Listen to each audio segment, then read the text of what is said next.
সালাত ও সালাম আগে জুদাই কো বোঝাও। নবীর দরবারে যায় সালাত ও সালাম পাঠ করে আমি যে এই পয়গম্বর থেকে দূরে থেকে যে আমার কলেজে আগুন জ্বলতেছে, আগুনটা আমি নেবাবো নেবাবো নেবাবো। যেরকম সুবহান।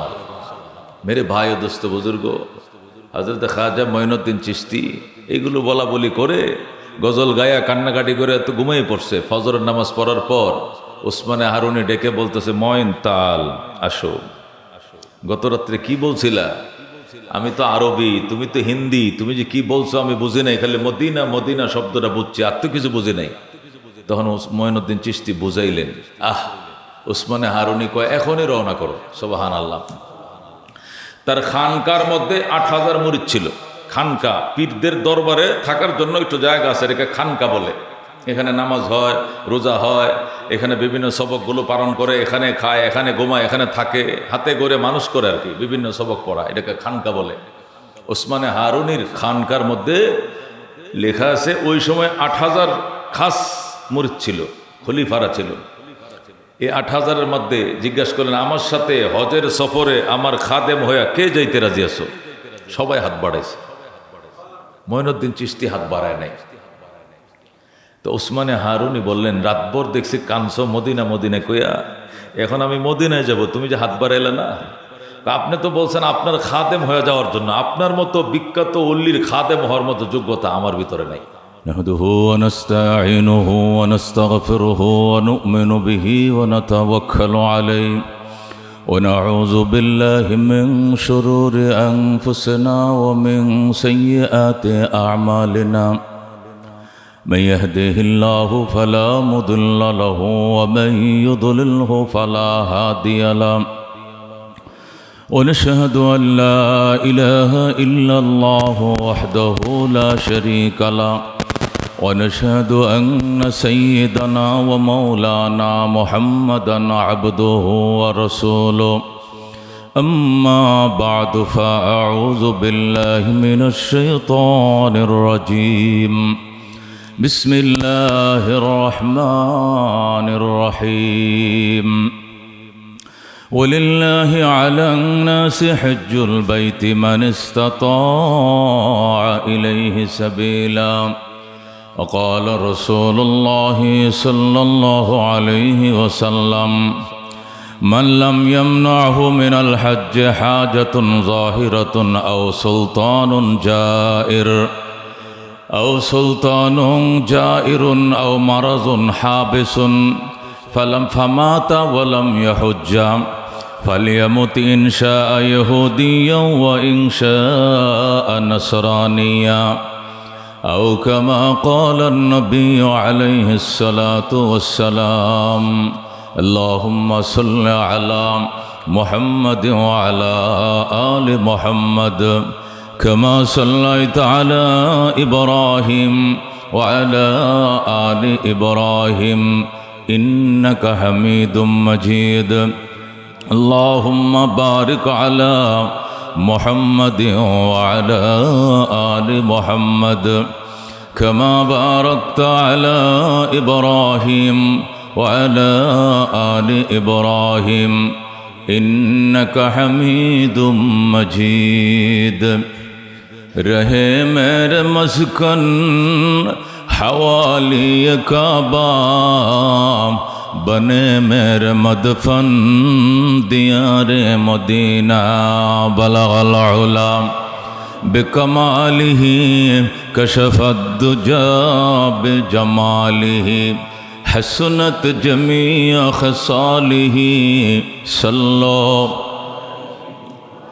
او دن خدا کرے کہ مدینہ کو جائے ہم خاک مدینۃ الرسول کا سرما لگائے ہم بلغ العلا بکمالہ کشف الدجا بجمالہ حسنت جمیع خصالہ صلو ساحل سے لگا دے مجھے عشقوں کا سفینہ आँखों से दिखा दे मुझे मक्का व मदीना बलगल उला बिकमालिही कशफत दुजा बिजमालिही हसनत जमी खसालिही सल्लो अलैहि व आलिहि मोहब्बत शद ला इलाहा इल्लल्लाह ला इलाहा दुर्फशानी ने तेरे रो को दरिया कर दिया दिल को रोशन कर दिया आँखों को बीना कर दिया ला इलाहा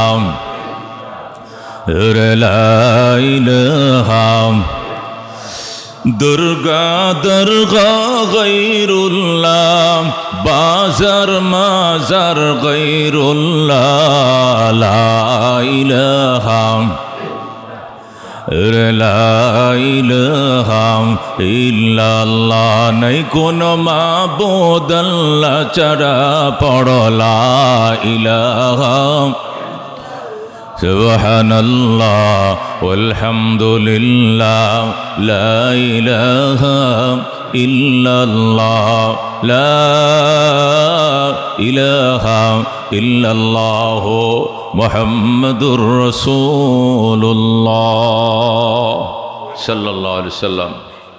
मुअज़्ज़ज़ मुकर्रम मुसल्लिन करम, আল্লাহ রাব্বুল আলামিনের দরবারে অসংখ্য শুকরিয়া। পবিত্র রমজানুল মোবারকের সিয়াম সাধনার পর ঈদগাহে এসেছিলাম প্রতিদান গ্রহণ করার জন্যে। আশা করি রমজানের সিয়াম, জাকাত, ফিতরা, এতেকাব, শবে কদর, তারাবি, সেহরি, ইফতারের বিনিময়ে আল্লাহ আমাদেরকে যথাযথ দান করেছেন, আলহামদুলিল্লাহ। এরপরে ঘরমুখো মানুষ দেশের বাড়িতে নারীর টানে বাড়িতে গিয়েছিলাম আমরা অনেকেই, আবার এসেছি, নিজের কর্মস্থলে যোগদান করেছি। ইতিমধ্যে যাতায়াতের পথে অনেক আল্লাহর বান্দারা পৃথিবী থেকে বিদায় নিয়েছেন বিভিন্ন অ্যাক্সিডেন্টে। ফেকার কিতাবে লেখা আছে অ্যাক্সিডেন্টের মত এটা শাহাদতের মত। আল্লাহ তাদেরকে শহীদি মৃত্যু দিয়ে জীবনের গুণাগুলো মাফ করে দেয়, এবং যে পরিবারগুলো দেউলিয়া হয়েছে তার জিম্মাদারি আল্লাহ তার কুদরতি হাতে নিয়ে নেক। যেরকম আমিন। মর্মান্তিক ৩-৪টা ঘটনা, এক ঘটনায় 12 জন, এক ঘটনায় 14 জন, এক ঘটনায় 24 জন, এভাবে এক একটা ঘটনায় ডজনে ডজনে মানুষ মারা গেছে। আল্লাহ তাআলা শোক সন্তপ্ত পরিবারগুলোকে ধৈর্য ধারণ করে সবরে জামিল এখতিয়ার করে তৌফিক দান করুক, আমিন। মুহতারাম হাজিরিন, হজের মাস চলছে। যখন যে সময় হয় সময়ের আলোচনাই তো দাবি। সময়ের আলোচনা চৈতের ওয়াজ তো আর বৈশাখে করলে হবে না। রমজান মাসে রমজানের বয়ান শোনাইছি, এখন শাওয়াল মাস। শাওয়ালের প্রথম বয়ান ছিল এই 30 দিনের, এই চাঁদের 29 বা 30 দিনে 6টা রোজা রাখা। যারা এই 6টি রোজা রাখবে, টানা রাখার দরকার নেই, ভেঙ্গে ভেঙ্গেও যদি 6টা রোজা আল্লাহর বান্দা বান্দিরা রাখে, আল্লাহ তাআলা তাকে 1 বছর রোজা রাখার সওয়াব দেবেন। এই প্যাকেজ চলছে, অনেকে এই প্যাকেজ আমরা পালন করছি, আলহামদুলিল্লাহ। সবচেয়ে বড় প্যাকেজ এই শাওয়াল মাস থেকে শাওয়াল, জিলকদ, জিলহজ, এই 2.5 মাসে মিলাইয়া হজের প্যাকেজ চলছে এখন। হজ, হজ শব্দের অর্থ হলো বাসনা, ইচ্ছা। আরবিতে আল ইরাদা শব্দের অর্থ ইচ্ছা, হজ শব্দের অর্থ ইচ্ছা। দুইটার বাংলা হলো ইচ্ছা করা, ইচ্ছা পোষণ করা। তবে হজ বলতে ওই ইচ্ছেকে বলা হয় যে ইচ্ছার মধ্যে প্রবল প্রেসার থাকে মাওলায় পাকের দিদারের জন্য, বাইতুল্লাহ জিয়ারতের জন্য, রওজা পাকের জিয়ারতের জন্য প্রবল বাসনা নিয়ে যে ইচ্ছা পোষণ করে মানুষ, এটাকে হজ বলে। সুবহানাল্লাহ। ডিলে ডালা ইচ্ছাকে এরাদা বলে। হজে যাওয়ার নিয়ত করছেন নি? হুজুর এরাদা আছে, ওই এরাদাওয়ালা জীবনে হজ যেতে পারবো না। হজে যাওয়ার নিয়ত আছে নি? হুজুর এরাদা তো আছে। এরাদা মানে ইচ্ছা, ইচ্ছা আছে। এই ডিলে ডালা ইচ্ছায় আপনি হজে যেতে পারবেন না। তো কি করতে হবে? হজের জন্য প্রচন্ড ভাষণা নিয়া, বুলায় কামড়াইলে যেরকম জলে, মক্কা মদিনার জন্য কলি যেরকম জ্বলতে হবে, কামড়াইতে হবে, তখন তুমি মদিনা যেতে পারবো, মক্কা যেতে পারবো, এছাড়া নয়। সুবহানাল্লাহ। হযরত খাজা মঈনুদ্দিন চিশতি গরিবের সন্তান। 9 বছর বয়সে 7 বছর বয়সে বাবা হারাইছে, 9 বছর বয়সে মা হারাইছে। এতিম এবং সিওরা, যাকে বলে আমগো গ্রাম দেশের ভাষায় সিওরা, মা নাই, এতিম বাবা নাই।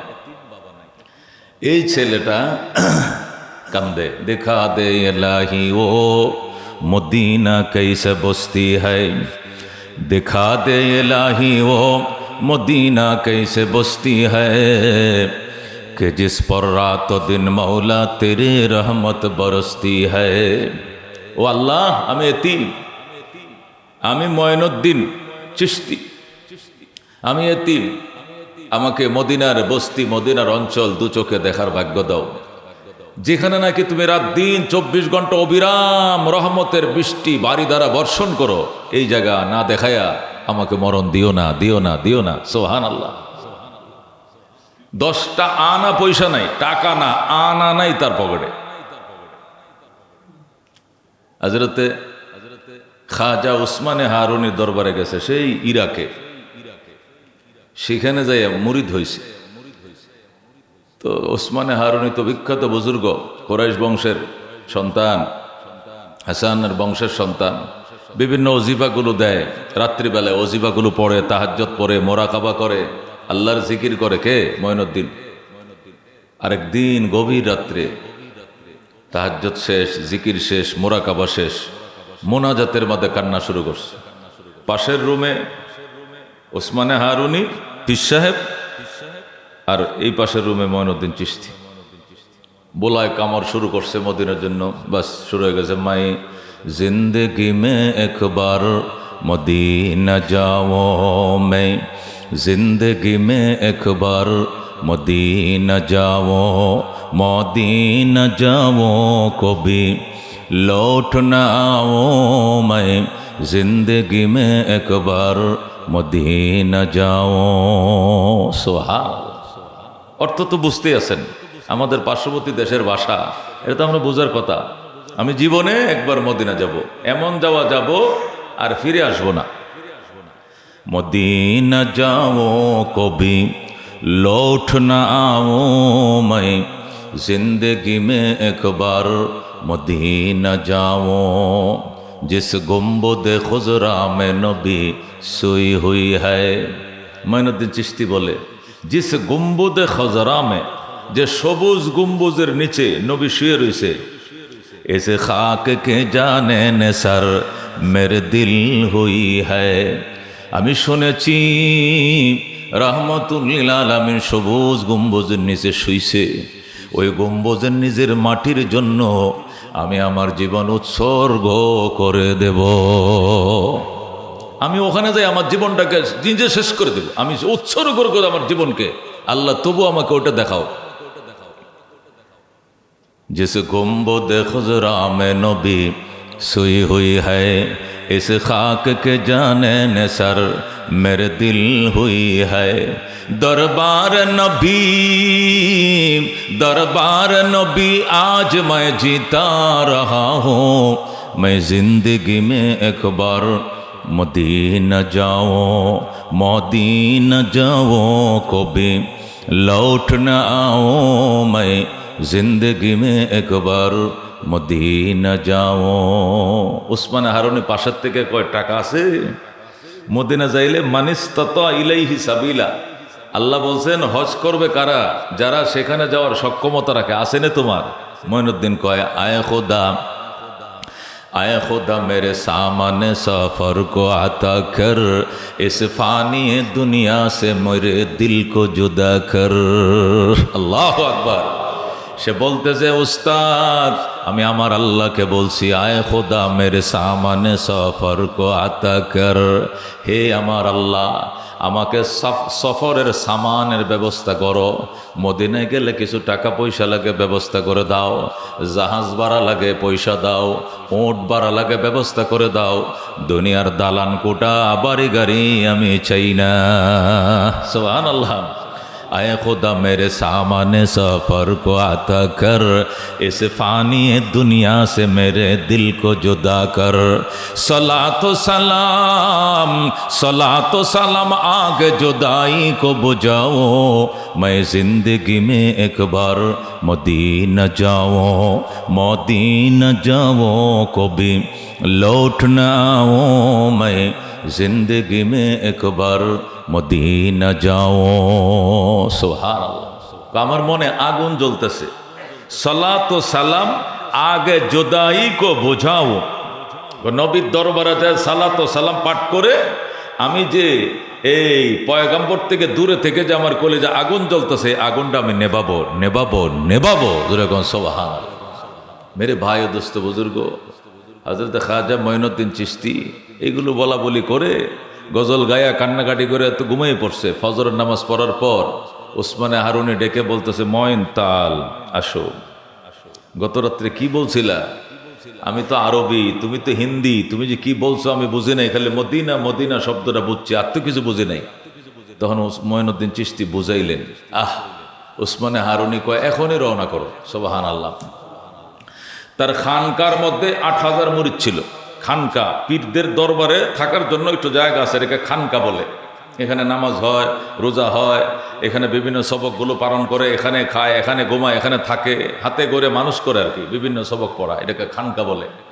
ওসমানে হারুনির খানকার মধ্যে লেখা আছে ওই সময় ৮,০০০ খাস মুরিদ ছিল, খলিফারা ছিল। এই ৮,০০০-এর মধ্যে জিজ্ঞাসা করলেন, আমার সাথে হজের সফরে আমার খাদেম হইয়া কে যাইতে রাজি আছো? সবাই হাত বাড়াইছে, মঈনুদ্দিন চিশতি হাত বাড়ায় নাই। তো ওসমানে হারুনি বললেন, রাতভর দেখছি কানসো মদিনা মদিনা কইয়া, এখন আমি মদিনায় যাব, তুমি যে হাত বাড়াইলে না? আপনি তো বলছেন আপনার খাদেম হয়ে যাওয়ার জন্য, আপনার মতো বিখ্যাত অল্লির খাদেম হওয়ার মতো যোগ্যতা আমার ভিতরে নাই। ডরে আমি হাত বাড়াই নাই। সুবহানাল্লাহ। কোথায়? এই জন্য, শুধু এই জন্য, প্রেমে তো কলিজা ছিঁড়ে যায়। কিন্তু উসমানে হারুনির মতো বিখ্যাত আল্লাহর ওলির খাদেম হইলে কোন দিক দিয়ে কোন ভুল বেয়াদবি হয়ে যায়, ডরে আমি হাত বাড়াই নাই। মঈনুদ্দিন চিশতি এই কথা বলার পর উসমানে হারুনি বলে, মঈন, নবীজির হাদিস তুমি মনে করায় দিলা।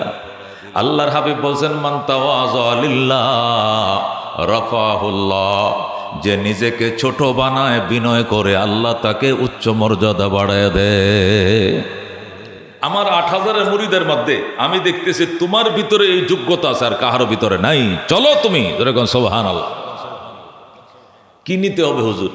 আমার ওই যে টিনের চোলা, আগের দিনে টিন দিয়ে চোলা বানাইতো, বুঝেন না, রানিং, এটা ব্রাহ্মমান চোলা ছিল, টিনের দিয়ে চোলা, তোষ থাকতো, তোষ অথবা কয়লা দিয়া। এটা কাপড় মাথায় দিয়ে এটা চোলা মাথায় নিয়ে রওনা করো। পিছনে হইল পাগড়ি, খাতা, বালিশ, প্রয়োজনীয় গাট্টি গুট্টি, মেসোয়াক, ঢিলা কুলুপ, কাপড় চোপড়, প্রয়োজনীয় রুটি, আটা, এগুলো সব থাকতো, ফিটে মাথায় চোলা। উসমানে হারুনি বুড়ো মানুষ ছিলেন, 12 মাস কুসুম গরম পানিতে উনি অজু করতেন, ঠান্ডা পানি ব্যবহার করতে পারতেন না। এই যে 12 মাস তার জন্য চোলা গরম রাখা লাগতো, একটু হিট করে দিলেই উনি অজু গোসল করতে পারতেন। এই চুলা নিয়া আজমির থেকে কল্পনা করা যায়, যেতটুকু সারাদিন হেঁটে যাওয়া যায়, রাত্রে বিশ্রাম করে আবার রওনা করে, এই করতে করতে করতে করতে যায় মক্কায় পৌঁছলো। যেরকম সুবহানাল্লাহ। হযরত খাজা মঈনুদ্দিন চিশতি বলেন, আমি হুজুরের খাদেম হয়ে আমি 7 বার গেছি হজ করতে, 7 বার আল্লাহ নেওয়াইছে। সুবহানাল্লাহ। যে একবার যাওয়ারও কল্পনা নাই, মানে সামর্থ্য নাই, সেই মানুষকে আল্লাহ 7 বার নেওয়াইছে। আল্লাহর ঘরের গিলাফে ধরে কান্না শুরু করছে। উসমানে হারুনি বলে, আল্লাহ আমার মঈনুদ্দিনকে কবুল করে লও। আওয়াজ আসতেছে, আমি মঈনুদ্দিনকে কবুল করে নিলাম। এরা কি সাধারণ ব্যক্তি ছিল? 90 লক্ষ হিন্দু কালমা পরে যার হাতে মুসলমান হয়েছে। যেরকম সুবহানাল্লাহ। আমার হাতে, আপনার হাতে কয়জন মুসলমান হয়েছে? আমার আর আপনার আচার ব্যবহার দেখে তো ইসলাম সাইরে আরো বেদিন হয়ে গেছে অনেকে। ইসলাম থইয়া হিন্দু হয়ে গেছে, ইসলাম তৈয়া খ্রিস্টান হয়ে গেছে আমগোর ব্যবহারে। আবার হিন্দু তৈয়া আবার মুসলমান হবে, তো কল্পনাই করা যায় না। যার হাতে 90 লক্ষ হিন্দু মুসলমান। যেরকম সুবহানাল্লাহ। শুধু খানকার পীর ছিল না, রাজপথের বীর ছিল। সে পিতৃরায়ের বিরুদ্ধে শ্রী শ্রী রৌদ্রাবায় রুদ্রাবাইয়ের ছেলে পিতৃরায়, সে আজমিরের শাসক ছিল, ভারতকে শাসন করতো, তার বিরুদ্ধে জেহাদ ঘোষণা করছে, পারে নাই। এই জেহাদে মঈনুদ্দিন চিশতি বিজয় লাভ করেছে, বাতিলের সাথে আপোষ করে নাই, যেরকম সুবহানাল্লাহ। জেহাদ করেছে, বহু কুল কৌশল করেছে, পারে নাই। দামি দামি মস্তান পাঠাইছে ওসমান মঈনুদ্দিন চিশতিকে হত্যা করার জন্য, খুন করার জন্য, কিন্তু পারে নাই। আল্লাহ তাআলা হেফাজত করছেন, সুবহানাল্লাহ। মেরে ভাই দোস্ত বুজুর্গ, যে কথাটা বলতেছিলাম, বোলায় কামড়াইতে হবে মদিনার জন্য, তাহলে ফরজ হইলেই যেতে পারবেন। হায়াতের উপরে হজ ফরজ, দৌলত থাকলে হায়াতের উপরে হজ ফরজ। হায়াতের 1 মিনিট ভরসা নেই, এই জন্য দেরি করা মাকরুহ তাহরিমি। ইমাম আবু হানিফা রহমতুল্লাহের মতে দেরি করা মাকরুহ, শাফি মাযহাব অনুযায়ী দেরি করা হারাম। যে বছর ফরজ হবে ওই বছরে হজ করতে হবে, দেরি করা হারাম। কেন হারাম? হারাম ঘোষণা করা না হয় তাহলে তো দেরি করবে। রিটায়ার্ড হয়ে লই, মেয়েটা বিয়ে দিয়ে লই, ছেলেটাকে বিয়ে করাই লই, ছেলেটা চাকরিটা হোক, আমি অবসরে যায় লই, এক পাক কবরে যায় লোক, এরপরে আমি মক্কায় যাব, এই করে করে তাল বাহানা করবে। এই জন্য সব মাযহাবে হারাম ঘোষণা করছে, শুধু হানাফি মাযহাবে আবু হানিফা বলছে হারাম না, তবে মাকরুহ তাহরিমি, দেরি করা। যখন ফরজ হবে তখন হজ করতে হবে। এই 6-7 লাখ টাকা আজকালে মানুষের পাওনা দাওনা সব বাদ দিয়া, যার কাছে 6 থেকে 7 লক্ষ টাকা আছে তার উপরে হজ ফরজ। সোজা হিসাব, বাংলা হিসাব। হুজুরি 6-7 লাখ টাকা তো আমার আছে, এটি সব দিতে হজ করে ফেরালে পরে আমার কি হবে? আল্লাহ তাআলা তোমাকে 10 গুণ বাড়ায় দিবে, সুবহানাল্লাহ। আমি 6 লাখ টাকা আছে, 6 লাখ টাকা হজে গেলাম, পরে হজ করে এসে কি ভিক্ষা করে খামু? ভিক্ষা করাবে না তোমাকে। আল্লাহ তোমাকে শাহী মেহমান বানাইয়া তোমাকে গর্বত দেবে না, দরিদ্রতা দেবে না। বলছিলাম না গত শুক্রবারে, হাজিদের জন্য 4 পুরস্কার। কয় পুরস্কার? 1 নম্বর, হাজিরা স্থায়ী ধনী, স্থায়ী ধনী, সম্পদ তাদের ফ্যামিলিতে টেকসই লাভ করবে। বাপে কামাইছে, ছেলে খরচ করবে, নাতি খরচ করবে, ফতি খরচ করবে, 14 সিঁড়ি খরচ করবে, এই ফ্যামিলির থেকে টাকা যাবে না, টাকা যাবে না। আর যারা হজ করে না, যাকাত দেয় না, সম্পদের হক আদায় করে না, নিজেই কামাইছে, নিজে ভিক্ষা করবে। নিজেই একসময় ছিল লেবার, মাঝখান দিয়ে কোটি টাকার মালিক হয়েছে, মরার আগে সেই বাসন নিয়ে রাস্তা বের হবে। নিজে কামায় নিজে ধ্বংস করবে, সে নিজে বলতেও পারবে না, সম্পদ ধ্বংস হয়ে যাবে। কারণ সে যাকাত দেয় নাই, কোরবানি করে নাই, হজ করে নাই, মালের হক আদায় করে নাই, প্রতিবেশীর হক আদায় করে নাই। এই জন্য মেরে ভাই ও দোস্ত বুজুর্গ, হজ করা হাজিদের জন্য আল্লাহ তাআলা তার ফ্যামিলির মধ্যে তার সম্পদ টেকসই করে দিবেন। 2 নম্বর, হাজিরা জীবনের গুনাহ মাফ, সুবহানাল্লাহ। 3 নম্বর, হাজিরা জান্নাতি, হাজিরা জান্নাতি। 4 নম্বর, নিষ্পাপ, যেরকম সুবহানাল্লাহ। হজ করার পরে যদি আবার সে পাপ করে, নতুন করে পাপ লেখা হবে, কিন্তু আগেরটি মাপ, কোনো সন্দেহ না, আগেরটি মাপ। নবী আলাইহিস সালাম বলছেন, আমার এই 100 লক্ষ সাহাবীর মধ্যে একজনের হজ যদি কবুল হয়ে থাকে, আমার সমস্ত সাহাবীদের হজ কবুল, সুবহানাল্লাহ। এখন এই 50 লক্ষ হাজি হজ করতে যাবে, যদি একজনের হজ কবুল হয়, সবার হজ কবুল, যেরকম সুবহানাল্লাহ। আল্লাহ রাব্বি বলেন, মান হাজ্জা লিল্লাহ ফালাম ইয়ারফাস ওয়ালাম ইয়াফসুক রাজা কায়ুমিন ওয়ালাদাতহু উম্মুহু। আল্লাহকে খুশি করার জন্য যারা হজ করলো, আল্লাহকে খুশি করার জন্য, আলহাজ বলার জন্য নয়। অনেকেই কয়, হুজুর কয়বার হজ করলে আলহাজ কয়? এই যে কি জন্য জানতেছেন? কয় একটু দরকার আছিল, আপনারা তো আলেম মানুষ, আপনারা তো জানবেন কয়বার হজ করলে আলহাজ কয়। আমি বলবো, এটা তো এটা আমি পড়ছি না, এটা কোনো বই কিতাবে পাইছি না আমি। হে আলহাজ লিখবো, এই জন্য কয়বার হজ করলে আলহাজ বলে ওইবারই করবো। হ্যাঁ, আমি বললাম আপনি কি শুনছেন? আমি শুনছি 3 বার হজ করলে নাকি আলহাজ কয়। তা আমি তো 2 বার করছি, তাহলে আরেকবার করে লাই। আমি বললাম না, এইগুলো তো শুনি নাই। কেন? সামনে নির্বাচন করবো ইনশাল্লাহ, মেয়র দাঁড়াবো, মেয়র। এই জন্য আমার আলহাজটা যাতে যত হয়, এই জন্য প্রয়োজন আরেকটা হজ আমি করে নেব।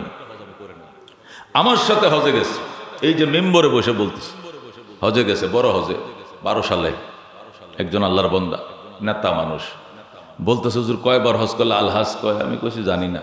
আপনি কি এই বিষয়ে কিছু জানি আছেন? আমি এমনি বাংলাদেশ থেকে জানি আছি 3 বার করা লাগে। এখন আমি তো 1 বার হজে না আইলাম মাত্র, আর তো 2 বার লাগবে, তাহলে 3 বার উমরা করলে নাকি একটা হজের সমান সোয়াব। তাহলে আমি 6টা উমরা করবো আয়েশা মসজিদ থেকে। কয়টা উমরা? 6টা উমরা করবো। এখানে আর তো 6টা উমরা 2টা হজ হবে, আর একটা হজ তো করতেই আছে আপনার সাথে, তাহলে হলো 3টা হজ। তাহলে আমি আলহাজ লিখতে পারবো? আমি হাসতে হাসতে বেহুশ হয়ে গেলাম। এই বুদ্ধি আপনার কে দিল? ওখানে যাইও তার মাথায় ঘুলাইতেছে কয়বার হজ করলে আলহাজ লেখা যাবে। মেরে ভাই ও দুস্থ বুজুর্গ, নামাজ পড়লে মুসল্লি বলে। নামাজ পড়লে কি বলে? মুসল্লি। মুসল্লি শব্দের অর্থ হলো নামাজি। হাজি মানে হজকারী বা আলহাজ যেটাই বলেন। নামাজি কি নামাজ পড়ে লেখে মুসল্লি? জনাব মুসল্লি মোহাম্মদ আব্দুল করিম এরকম লেখে? ও লেখে? সায়েম রোজাদারকে বলে সায়েম ও মুসল্লি মোহাম্মদ আব্দুর রহমান, এরকম লেখে কেউ? সায়েম মানে রোজাদার, এটা তো ফরজ। তো রোজাদারও লেখে না, মুসল্লিও লেখে না, কিন্তু হজকারী কেন লিখতে হবে? শয়তানে কত বড় দোকাটা দেয়। কারণ জানে আল হজ্জুল মাবরুর লাইসা লাহু জাযাউন ইল্লাল জান্নাহ, হজ্জে মাবরুরের বিনিময় আর কিছু নয়, ডাইরেক্ট জান্নাত। সুবহানাল্লাহ। শয়তান জানে যে হজ যদি কবুল হয়, হজ তো একবারে করে একেবারে জান্নাতের নামটা লেখায় লাগবে। এই জন্য এটাকে ধ্বংস করার জন্য দামি দামি মিসাইল তার পিছনে ব্যবহার করে। এমন মিসাইল ক্লাস্টার বোমা তার পিছনে ব্যবহার করে শয়তান, একটা বোমায় যাতে তারা ধ্বংস করে দিতে পারে। কারণ মাটির নিচ পর্যন্ত 300 ফিট নিচে যে ক্লাস্টার বোমা দেখেন না করে 300 ফিট মাটির নিচ পর্যন্ত যায়। হাজির পিছনে শয়তান এমন ক্লাস্টার বোমা ব্যবহার করবে, 300 ফিট মাটিতে তাকে গাড়ায় দিবে, সব ধ্বংস করে দেবে। হজ করে হজের সওয়াব মক্কা মদিনার থেকে যাতে দেশে নিয়ে আসতে না পারে, ওখানের সওয়াব ওখানে রাইকে আসে। এই জন্য ফেসগি লাগাবে, ধোকা দিবে, ঝগড়া লাগাবে। ভাই আপনি কয় টাকাতে আইছেন? আমি আইছি 6 লাখ। আপনি কততে আইছেন? আমি 5,80,000। আপনি কততে আইছেন? 6,30,000। ওমা আমার তে 6.5 লাখ নিছে। দাঁড়া, তোর একদিন নইলে আমার একদিন। এখন খেপছে হজ বাদ, হজ থুয়ে দিছে, মনে করে মাথার কাপড় সে ফালাই দিছে। এখন লাগছে কার পিছনে? এজেন্সির পিছনে। হেত্তে নিছেন 6 লাখ, হেত্তে 6,30,000, আমার তে 6.5 লাখ। কেন? তোমার একদিন নাইলে আমার একদিন। এই নিয়ে লাগিয়ে বসছে, ধরে লেছে কলারে, দৌড়ে মনে ঘুষাঘুষি। এই দেশের পুলিশও ফিরাইতে পারে না। হজ করতাম না, আমার হজদের দরকার না, আমার টাকা 20,000 ফেরত দে। মাইল লেগে গেছে এখানে। কত দেখি, কত বিচার করি এগুলো। আল্লাহ তো বারবার গেছি, দেখছি তো, সামান্য বিষয় নিয়ে। মেরে ভাই ও দোস্ত বুজুর্গ, আল্লাহ যাতে যাদেরকে কবুল করে তারাই তো যায়। ওখানে যায় কে কয় টাকাতে গেছে এগুলো খুঁজেন না। হজের এজেন্সি মালিক যারা, ওরা এটা একটা হালাল ব্যবসা করে, ধরে নেন কি করে, ওরা হালাল একটা ব্যবসা করে। এখানে কেউ থেকে 5,000 কমও নিতে পারে, ওনার ইচ্ছা। কেউ থেকে 5,000 টাকা বেশি নেই। এমনই আমার পরিচিত মানুষ ফিরোজ সাহেব, অত্যন্ত মহব্বতের। হুজুর আমার একটু হাত একটু সংকটে, আমার তো 10,000 টাকা কম নেন। তাহলে আমি ধরেন 30,000 টাকা লাভ করলাম, হয় ওনার থেকে 20,000 টাকা লাভ, 10,000 টাকা লাভ কম করছি, 10,000 টাকা কম নিছি। এটা আমার পার্সোনাল ব্যাপার। এজেন্সিওয়ালার এরকম করে। অথবা আল আকসার খতিব সাহেবরে নিলে, খতিব সাহেবের ওনার তার 5-7টা মুসল্লি পাওয়া যাবো আমি, তাহলে খতিব সাহেবের দরকার 50,000 টাকা কম নেবো। ওনার 5টা লোক আমার ওনার উসিলে পাইতেছি, হেন থেকে তুমি লাভ করতে পারো। আমার সাথে আপনার তুলনা করে তো লাভ নাই। আমার তো 50,000 টাকা কম নিছে, উনার তে কম নিলেন, আমার তো বেশি নিলেন। কিনলে তুমি থাকবে দুনিয়াতে, নাহলে আমি থাকবো, হেনে মারিলেন। মানে হ্যাঁ সন্ত্রাস হয়ে গেছে মক্কা শরীফ যাইয়া। হ্যাঁ অর্ডার ডাইরেক্ট ঘোষণা দিয়ে দিছে, তুই নাইলে আমি, একজন না একজন। নাহলে বাংলাদেশ যাইয়া তোর সোজা লাল দালানে ঢোকানো, তোর নামে মামলা করবো 5টা। এমন গ্যাঞ্জাম লাগে। আল্লাহু আকবার। আল্লাহ রাব্বি বলে মান হাজ্জা লিল্লাহ, আল্লাহকে খুশি করার জন্য যারা হজ করবে, ফালাম ইয়ারফুস ওয়ালাম ইয়াফসুক, সেখানে বিদ্রোহ করবে না, ঝগড়া করবে না, ফাসেকি কাম করবে না, খাহেসাতের কাজ করবে না। খাহেসাতের কাজ করা যাবে না। সুন্দরী সুন্দরী মেয়েরা ওই হজে আসবে। বাংলাদেশের মেয়েরা পর্দা তুলনামূলক বেশি করে, একবার সব ডাইকা ঢুকে রাখে। ইন্ডিয়ার মেয়েরা শুধু 3 পিস পরে হজে চলে যায়। ওরাও হিন্দু কালচারে বড় হয়েছে, ওরা একটু আহাম পর্দার ব্যবস্থা বুঝে না। ওরা যে কালচারে বড় হয়। ইন্ডিয়ার কেরালার মেয়েরা অনেকে বোরকা পরে, অনেকে 3 পিস করে তপ করতেছে, একটা উড়না মাথায় দিয়ে তপ করতে হয়। বাড়তি কোনো পোশাক নেই, বাড়িতে যে পোশাক নিয়ে থাকে এই পোশাকটা আল্লাহর করে চলে গেছে। হইতে পারে, আছে এরকম। তাকানো যাবে না, ওইদিকে তাকান যাবে না, চোখকে অবনত রাখতে হবে। ইরানের মেয়েরা, বিভিন্ন সুন্দরী দেশের মেয়ে ছেলেরা থাকতে পারে, মা বোন মনে করে অবনত রাখতে হবে মাথা। আল্লাহর হাবিব বলছেন এগুলোকে যারা কন্ট্রোল, চোখ যারা কন্ট্রোল করবে, মনকে যারা কন্ট্রোল করবে, হজ করবে, সে এমন নিষ্পাপ হয়ে বাড়িতে ফিরবে যেমন নিষ্পাপ করে তার মা তাকে প্রথম দিন জন্ম দিয়েছিল। যেরকম সুবহান। এইভাবে মনকে কন্ট্রোল করে হজে যাওয়ার আগে হজের কিছু প্রশিক্ষণ আছে, এগুলো নিতে হয়। নিলে তখন ওখানে সুবিধা হয়। হজটা করে ঢাকা এয়ারপোর্ট থেকে সবর দেওয়া শুরু হবে, আবার ঢাকা এয়ারপোর্ট পৌঁছা পর্যন্ত কালে ধৈর্য ধারণ করতে, প্রত্যেকটা ক্ষেত্রে সবর ছাড়া কোনো উপায় নেই। ওখানের চলা আমার মন মতো হবে না, ওখানের বলা আমার মন মতো হবে না, ওখানের খাওয়া আমার মন মতো হবে না, ওখানের বাড়ি আমার মন মতো হবে না, ওখানের বাথরুম আমার মন মতো হবে না। আমি নর্মাল কমোড ব্যবহার করে অভ্যাস, ওখানে নর্মাল কমোড নাই, যে বিল্ডিংয়ে রাখছে নাই, সব হাই কমোড, ওইটা ব্যবহার করা শিখতে হবে, বুঝতে হবে।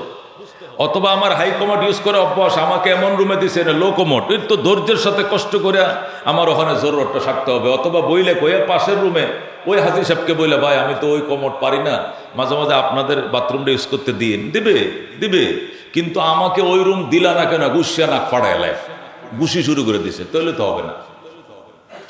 হজ মেরে ভাই ও দোস্ত বুজুর্গ, আল্লাহ তাআলা পৃথিবী ছিল পানির উপরে। কের উপরে? তাম পৃথিবীকে পানি বানাইছিলেন। আমি বলছিলাম তিনি তখন পানির মধ্যে তরঙ্গ দিলেন, ঢেউ দিলেন। ঢেউ দেওয়ার কারণে ঢেউ থেকে ফেনা তৈরি হয়েছে। কি তৈরি হয়েছে? ফেনার থেকে মাটি তৈরি করলেন।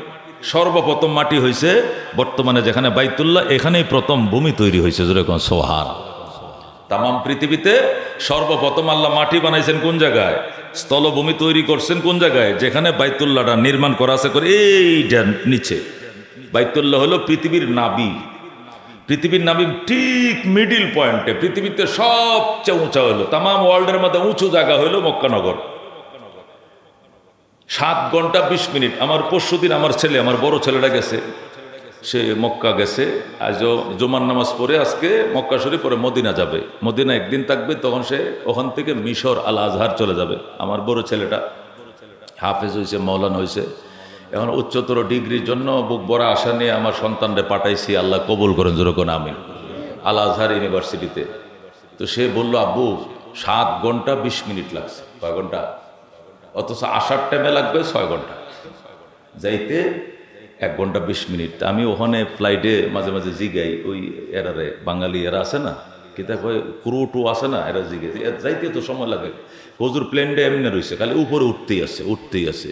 হাইটে উপরে উঠলেও যেরকম জাম পড়ে, বিমান উপরের দিকে উঠলেও চাপ পড়ে, এটা গতিটা একটু কম থাকে। যে কোনো জিনিস, গাড়িও যদি উপরে উঠে সমতলে যেভাবে চলতে পারে, উপরে এত স্পিডে উঠতে পারে, বিমান যে হাওয়ার উপরে, এইটা উপরে উঠলে হাওয়া টেলে উপরে উঠতে হয়, সময় বেশি লাগে। 1 ঘন্টা 20 মিনিট লাগে। কেন? তাম পৃথিবীতে থেকে কত লক্ষ মাইল উপরে মক্কা শরীফ, যেরকম সুবহানাল্লাহ। আর তাম পৃথিবীর থেকে কত লক্ষ মাইল নিচে হলে আমেরিকা পৃথিবীর সবচেয়ে নিচে, আর বাইতুল্লাহ পৃথিবীর সবচেয়ে উপরে, যেরকম সুবহানাল্লাহ। আল্লাহ তাআলা এই বাইতুল্লাহর এলাকাটাকে প্রথম বানাইলেন। বানানোর পরে আল্লাহ তাআলা এটাকে প্রসারিত করলেন, টান দিলেন চারদিকে, কুদরতি কোন বলে দিলেন, এক টানে চোটে পৃথিবীর 4 ভাগের 1 ভাগ স্থলভূমিতে পরিণত হয়ে যায়। যেরকম সুবহানাল্লাহ। এখনো 3 ভাগ জল আছে। কয় ভাগ আছে? 3 ভাগ জল আছে, 1 ভাগ স্থল হয়েছে। এই 1 ভাগ স্থল, এটা হলো পৃথিবী। প্রায় কত? 4 কোটি এর উপরে, 4 কোটির উপরে বর্গমাইল, 4.5 কোটি বর্গমাইল পৃথিবী। এই 4 কোটি 4.5 কোটি বর্গমাইলের মধ্যে 2,55,00,000 বর্গমাইল উমরে একলাই শাসন করছে। যেরকম সুবহানাল্লাহ, মানে অর্ধেকটা। 2,55,00,000 বর্গমাইল উমর রাদিয়াল্লাহু তাআলা শাসন করছে, অর্ধেক। তার মানে 4,54,00,000 বর্গমাইল হলো পৃথিবী, তার মধ্যে 2,54,00,000 উনি একাই শাসন করছে, আর 2 কোটি বাদ ছিল। এই 4 কোটি 4.5 কোটি বর্গমাইল পৃথিবী, এটা কাবার সংযোজন ধরে এখান থেকে প্রসারিত হয়েছে। যেরকম সুবহানাল্লাহ।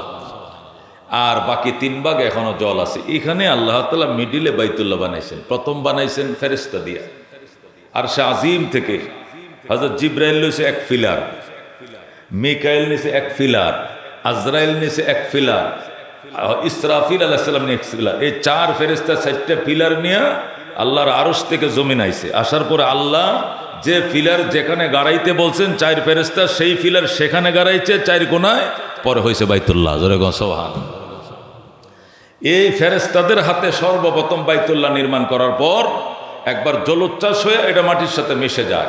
তখন আদম আলাইহিস সালাম আবার এটাকে পুনর্নির্মাণ করলেন নিশানা দেখে দেখে। আদম আলাইহিস সালামের এই বাইতুল্লাহ নূহ আলাইহিস সালামের তুফানের টাইমে জলোচ্ছ্বাসে আবার মাটির সাথে মিশে যায়। আল্লাহর পয়গম্বর নূহ আলাইহিস সালাম বাইতুল্লাহকে আবার পুনর্নির্মাণ করলেন। এরপরে ইব্রাহিম আলাইহিস সালাম আবার পুনর্নির্মাণ করলেন। এইভাবে 10 বার নির্মিত হয়েছে বাইতুল্লাহ। কয়বার?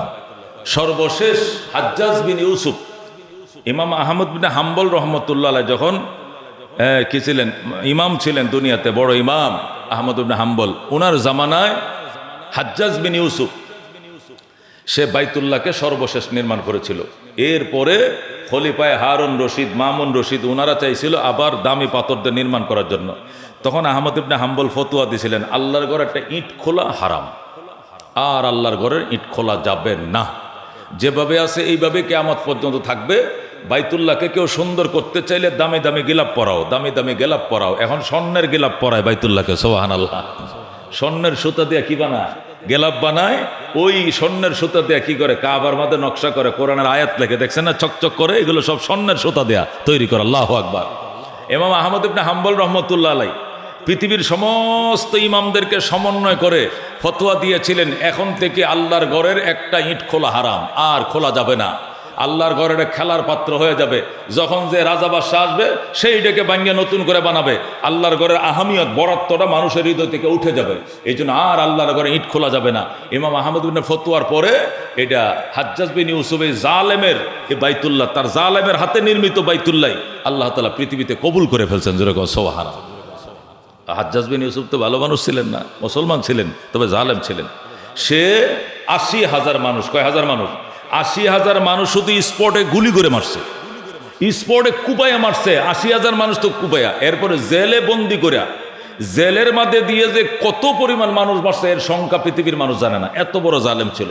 কিন্তু সেই জুলুম করতে করতে তাকে এক সময় তার দিল আল্লাহ নরম করে দিলেন। সে চিন্তা করলো মাপ পাবনি যা করছি জীবনে, যা আল্লাহর ঘরটা সুন্দর করে বানাই। তখন আল্লাহর ঘরটা বানাইছে। অভাব ছিল, পুরাটা বানাইতে পারে নাই। ওই অল্প একটু বারান্দা ছিল, এটা বারান্দায় রয়ে গেছে, যেটাকে হাতিমে কাবা বলা হয়। এটাকে আউটের এইকেই করছে। এটা করার পর রাত্রিবেলায় ইমাম আহমদ ইবনে হাম্বল রহমতুল্লাহ স্বপ্ন দেখলেন হাজ্জাজ বিন ইউসুফকে। এ হাজ্জাজ, এ জালেমের বাচ্চা জালেম, তোর সাথে আল্লাহর ফেরেশতারা কি আচরণ করেছে ক। স্বপ্নের মধ্যে বলতেছে। ও ইমাম আহমদ ইবনে হাম্বল হাফেজুদ দুনিয়া ফিল হাদিস, 40 লক্ষ হাদিস জানতেন ইমাম আহমদ ইবনে হাম্বল রহমতুল্লাহ, যেরকম সুবহানাল্লাহ। এই ইমাম আহমদ ইবনে হাম্বল 4 মাযহাবের এক মাযহাবের ইমাম, যার মাযহাব অনুযায়ী মক্কা মদিনার বিচার আচার, হাত কাটা, চুরি জড়িয়ে যত বিধিবিধান মক্কার সব ইমাম হাম্বলি মাযহাব অনুযায়ী চলে। আমাদের দেশ তো হানাফি মাযহাব অনুযায়ী চলে, ভারত, পাকিস্তান, বাংলাদেশ, সৌদি আরব কিন্তু হাম্বলি মাযহাবে চলে। ইমাম আহমদ ইবনে হাম্বল স্বপ্ন দেখতেছে হাজ্জাজ বিন ইউসুফকে, হাজ্জাজ, আল্লাহর ফেরেশতারা তোমার সাথে কি আচরণ করেছে? আল্লাহর ঘর নির্মাণের খাতিরে আল্লাহ আমার সমস্ত এই অকারেজ গুনাহগুলোকে মাফ করে দিয়েছে। যেরকম সুবহানাল্লাহ। কারণ আমার হাতের বাইতুল্লাহ কিয়ামত পর্যন্ত জমিনে থাকবে। আল্লাহর ঘর নির্মাণের কারণে আল্লাহ আমার পিছনে গুনাহ মাফ করে দিয়েছে। যেরকম সুবহানাল্লাহ। আল্লাহ করলে কি কিছু করা যাবে? এখানে কারো আপত্তি করার কোনো সুযোগ আছে? আল্লাহ তার এই কোনো খারাপ মানুষ দিয়েও কোনো ভালো কাজ হয়ে যায়। খারাপ মানুষ দিয়ে কোনো সময় কি হয়ে যায়? ভালো কাজ হয়ে যায়। সে অত্যন্ত খারাপ ছিল, অত্যন্ত জঘন্যতম খারাপ ছিল, কি পরিমাণ মুসলমান হত্যা করছে তার কাছে হিসাব নাই। কিন্তু সর্বশেষে বাইতুল্লাহ বানাইছে, আল্লাহ উসিলা তাকে মাফ করে দিয়েছে। আজও পর্যন্ত কত রাজা বাদশারা চাইছে বাইতুল্লাহকে বানানোর জন্য, কোনো সময় কোনো ইমামরা বাঙ্গার অনুমতি দেয় না। এটা এভাবেই থাকবে। এখন সৌদি গভর্নমেন্ট সে আব্দুল আজিজ থেকে নিয়ে, আজকে আব্দুল আজিজ থেকে নিয়ে আব্দুল আজিজের ছেলেরা ফাহাদ ইবনে আব্দুল আজিজ, আব্দুল্লাহ বিন আব্দুল আজিজ, আব্দুর রহমান বিন আব্দুল আজিজ যারা ছিল, এখনো পর্যন্ত কেউ আর ভাঙ্গার সাহস পায় না। এখন শুধু কি দামি দামি গিলাপ পরে আল্লাহর ঘরের চমক বাড়াইতেছে। সুবহানাল্লাহ। আল্লাহর ঘরের উপরে ক্লক টাওয়ার বানাইছে, এখানে দামি দামি ঘড়ি লাগাইছে, দামি দামি লাইট লাগাইছে, বাতি জ্বালাইছে, বিভিন্ন দামি দামি স্বর্ণের গিলাপ পরায়। কিন্তু আল্লাহর ঘরে ইটা ভাঙ্গা যাবে না। সেই আল্লাহর ঘরে যাওয়ার জন্য কারা কারা নিয়ত আছে হাত বাড়ান দেখে ইনশাআল্লাহ। আল্লাহ তুমি কবুল করো, যেরকম আমিন। আল্লাহ তুমি মঞ্জুর করো। আমার প্রত্যেকটা মুসল্লিকে হজ অথবা উমরা না করায় তুমি মরণ দিও না, দিও না, দিও না, যেরকম আমিন। ওয়া আখিরু দাওয়ানা আনিল হামদুলিল্লাহি রাব্বিল আলামিন। যারা সুন্নত পড়ে না 4 রাকাত সুন্নত পড়ে না।